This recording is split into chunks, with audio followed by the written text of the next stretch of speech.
Airfal Internacional.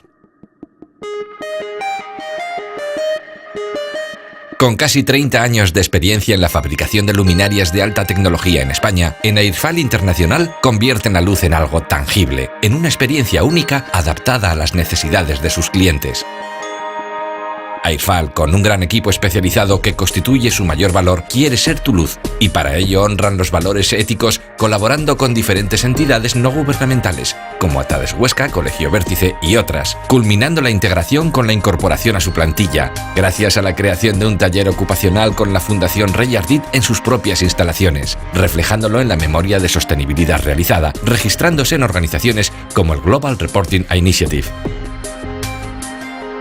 Del mismo modo, Airfal se compromete con el medio ambiente, apostando por equipos de consumo mínimo y desarrollando productos que valoran el factor ecológico y reciclaje, colaborando con la entidad Ecolum para la gestión del reciclaje de las luminarias. Airfal se encuentra en Villanueva de Gállego. Una perfecta sincronización hace que en Airfal lleguen a más de 60 países en todo el mundo con la mayor rapidez y eficacia en la entrega de los productos y proyectos. Airfal cree en la mejora constante hacia la excelencia mediante una gestión basada en el modelo EFQM. Han participado en proyectos tan representativos como el nuevo estadio de San Mamés, el puente de Viana en Lérida, la estación de metro de Benimamén en Valencia, la Academia Naval de San Petersburgo o el parking de Dubái Marina Mal.